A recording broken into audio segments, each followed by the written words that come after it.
Miles Davis didn't believe in rock music. To him, it was noise for children, simple chord progressions dressed up with volume and distortion. Real music required sophistication, complexity, years of study. Real music was jazz. Everything else was amateur hour. It was February 1969, Manhattan. A private party in a penthouse overlooking Central Park, the kind of gathering where New York's music elite mixed with Wall Street money and intellectual artists.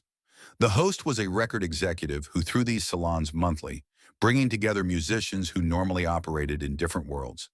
Jazz cats, rock stars, classical composers, avant-garde experimenters, all in the same room with expensive wine and expensive egos. Miles arrived late, as he always did. Not fashionably late, but late enough to make a statement. At 42, he was jazz royalty, the man who'd invented cool jazz, hard bop, and was currently revolutionizing music again with his electric experiments. But electric jazz was still jazz. Structured, sophisticated, intellectually demanding. Not like the primitive pounding that passed for rock music. The penthouse was buzzing with conversation when Miles walked in. Floor-to-ceiling windows offered a view of Central Park, dusted with February snow, while inside, cigarette smoke mixed with expensive cologne and crystal glasses. A Steinway grand piano dominated one corner, though nobody was playing it. Miles moved through the crowd with that famous combination of elegance and arrogance that made him magnetic and intimidating simultaneously. People stepped aside not because they were afraid, but because they were in the presence of greatness and they knew it. Conversations paused as he passed, then resumed in whispers. Near the piano, a small group had gathered around someone with a guitar. Miles couldn't see who it was, but he could hear fragments of conversation. Something about feedback and amplifiers. Rock talk. He almost turned away, but the host, David, spotted him and approached with a wide grin. "Miles, perfect timing. There's someone I want you to meet." David gestured toward the guitar group. "Young guitarist, just getting known. Jimi Hendrix. Heard of him?" Miles shook his head. "Should I have?" "He's doing interesting things with the electric guitar. Pushing boundaries. I thought you two might have a lot to talk about." Miles looked skeptical. In his experience, rock guitarists had nothing interesting to say about music. They played loud, they played simple, and they thought volume was a substitute for sophistication. He'd seen the British invasion bands, the screaming crowds, the primitive three-chord progressions. Entertainment, perhaps, but not art. Jazz required discipline, years of study, understanding of complex harmonic relationships.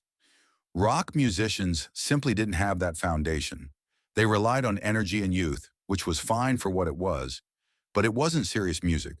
But David was a good host and Miles was in a social mood, so he allowed himself to be led toward the group. As they approached, the crowd parted slightly, revealing a young black man sitting cross-legged on the floor with an electric guitar across his lap.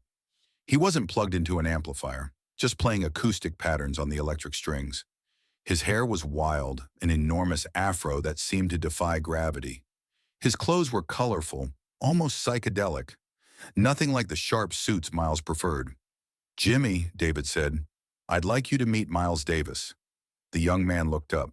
His eyes were quiet, thoughtful. "Mr. Davis," he said, setting the guitar aside and starting to stand. "Honor to meet you." Miles waved him back down. "What are you playing there?" "Just noodling," Jimmy said, "working out some ideas." Someone in the group mentioned that Jimmy had just released an album called Are You Experienced? Miles had never heard it, but the title annoyed him. Experience came from years of study, from understanding music theory, from playing with masters, not from making noise with an electric guitar. "You play jazz?" Miles asked. "I grew up listening to it," Jimmy said. B.B. King, T-Bone Walker, Charlie Christian. Miles nodded. Those were legitimate influences, though hardly cutting edge. "But you play rock now." It wasn't a question. It was a statement, and there was judgment in it. "I play what comes out," Jimmy said quietly. Someone else in the group mentioned that Jimmy had been classically trained before going electric. Miles looked doubtful. Classical training was one thing, but jazz required a different kind of intelligence. a different musical sophistication. Rock is simple, Miles said, not unkindly but matter-of-factly. Basic chord progressions, predictable structures, amateur music for amateur musicians. He looked directly at Jimmy. Nothing wrong with that. Everybody has to start somewhere. The group went quiet. This wasn't meant as an insult exactly. Miles was stating what he saw as a musical fact. Jazz was complex, rock was simple. Jazz musicians were professionals, rock musicians were amateurs. The hierarchy was clear. Jimmy didn't respond immediately.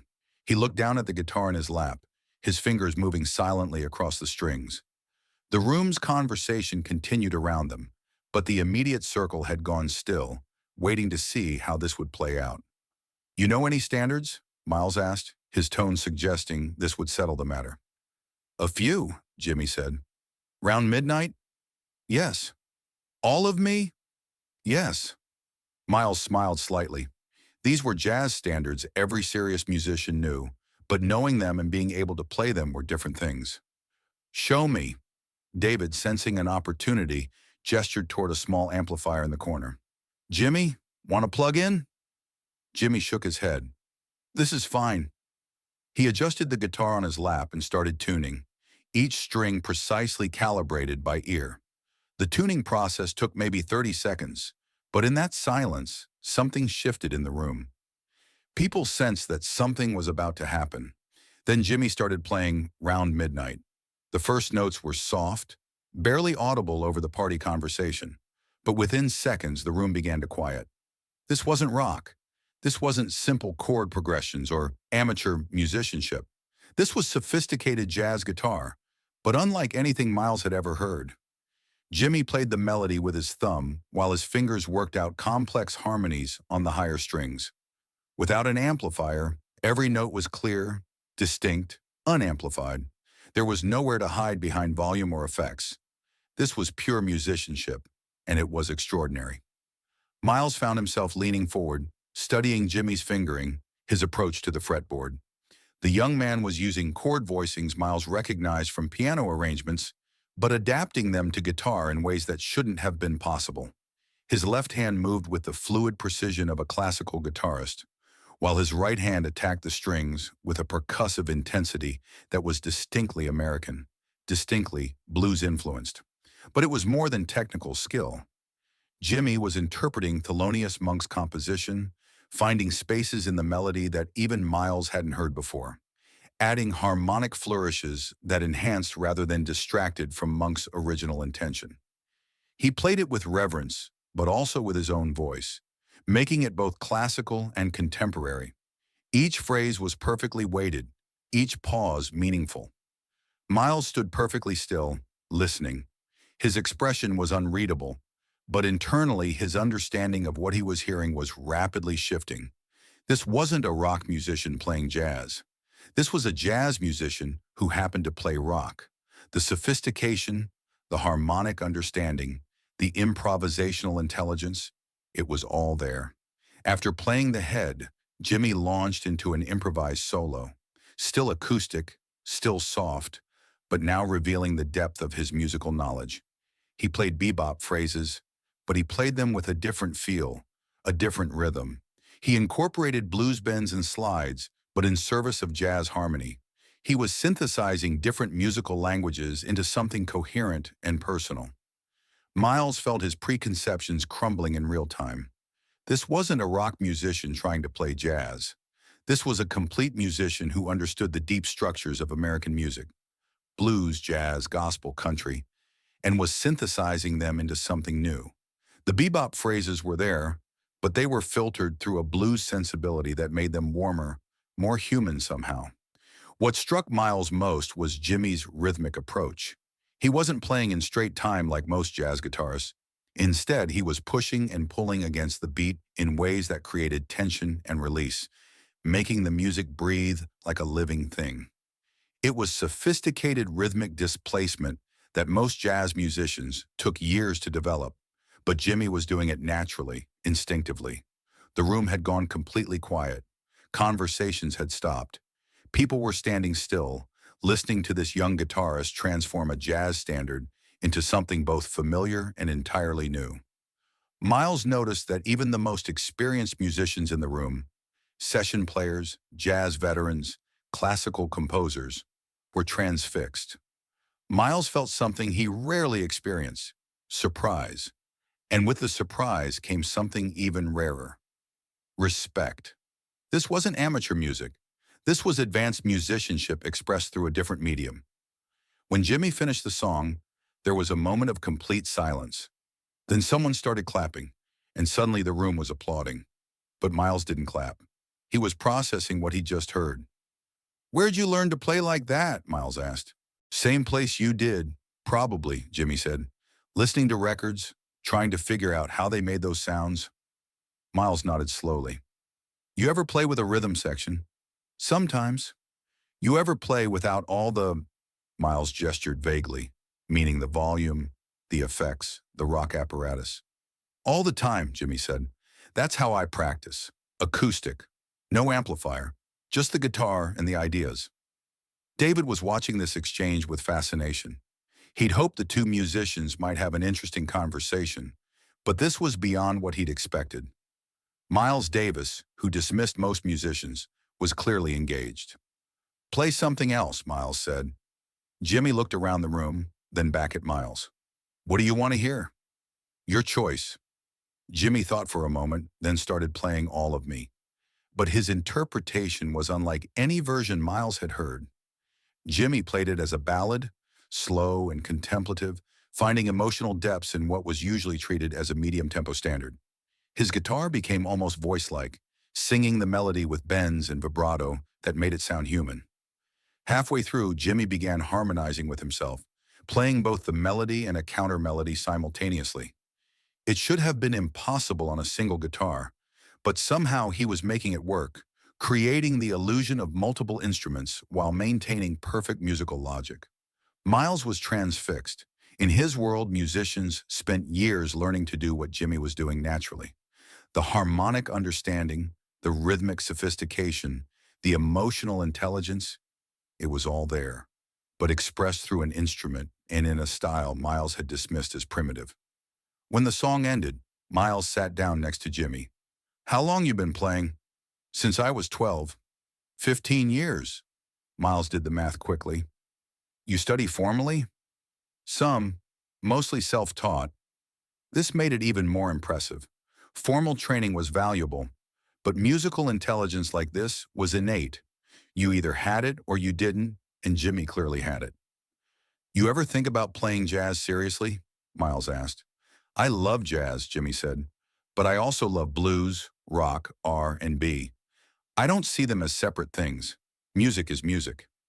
Miles considered this. It was a philosophy he'd been moving toward himself, the idea that musical categories were artificial barriers. His recent albums had been incorporating rock and funk elements, though he'd never admitted it publicly. Here was someone who'd already moved beyond those boundaries, who saw the connections rather than the divisions. "The thing is," Jimi continued quietly, "Charlie Christian, T-Bone Walker, they were playing electric guitar in the 30s and 40s. Jazz guitar. What I do isn't that different, just louder. But the harmonic understanding, it's the same foundation." Miles nodded slowly.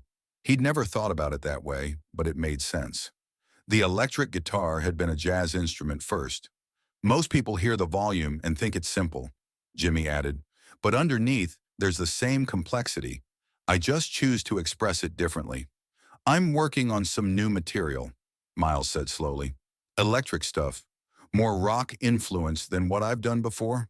He paused. "You interested in recording sometime?" The room, which had been listening to their conversation with fascination, went completely silent. Miles Davis was asking a rock guitarist to record with him. It was unprecedented. Jimi looked genuinely surprised. "You serious?" "I don't joke about music. I'd be honored." Miles nodded, then stood up. "David's got my number. Call me next week." As Miles moved away to rejoin the party, he felt something he hadn't experienced in years: excitement about playing with another musician. He'd spent so long at the top of jazz hierarchy that he'd forgotten what it felt like to be surprised, to encounter someone whose musical intelligence matched or even challenged his own. The recording session never happened. Jimmy's schedule became impossibly busy as his fame exploded, and Miles got caught up in his own revolutionary projects. But that night changed how Miles thought about electric guitar, about rock music, and about musical categories in general. In interviews over the next year, Miles began mentioning rock guitarists as legitimate musicians. He incorporated more electric guitar into his own music, and when asked about influences, he would sometimes mention Jimi Hendrix alongside John Coltrane and Bill Evans. That boy can play, he told Downbeat magazine in 1970. Real musician. Doesn't matter what style he's playing, he understands music. That's rare. When Jimmy died in September 1970, Miles was genuinely saddened. He'd lost a potential collaborator, but more than that, he'd lost someone who understood that music was bigger than any single category or style. Years later, in his autobiography, Miles wrote about that night. I went to that party thinking I was going to meet another rock amateur. Instead, I met a real musician who happened to play rock. Jimmy changed how I thought about the electric guitar. He showed me it could be as sophisticated as any jazz instrument. He just chose to use that sophistication differently. But the impact went deeper than just changing Miles' opinion about electric guitar. That night planted seeds that would bloom in his later work. The rhythmic concepts Jimmy had demonstrated, that push and pull against the beat, that ability to create tension through timing, began appearing in Miles' own playing. His approach to electric instruments became less rigid, more exploratory. In sessions over the following months, Miles found himself thinking about that evening whenever he worked with electric guitarists. He began asking them different questions, pushing them to explore harmonic possibilities rather than just playing simple chord progressions. He started hearing electric guitar as a lead instrument, not just a rhythm support. The story of that evening became legendary among New York musicians. The night Miles Davis discovered that rock could be sophisticated, that electric guitar could be intellectually complex, that musical intelligence could express itself through any style or medium. It became a cautionary tale about assumptions, about the danger of dismissing something based on surface appearances. Musicians who heard the story understood its deeper meaning, that genius finds its own expression, that sophistication and simplicity aren't mutually exclusive, that musical hierarchy is often more about prejudice than actual value. Miles had called Jimmy amateur. 20 minutes later, he was asking him to record. It was a humbling moment for a man who rarely admitted being wrong about music. But Jimmy hadn't set out to prove anything. He'd simply played music the way he understood it, with honesty and sophistication, and let the music speak for itself. The hierarchy Miles believed in, jazz over rock, acoustic over electric, complex over simple, dissolved that night. What remained was respect for genuine musical intelligence, wherever it appeared and however it chose to express itself.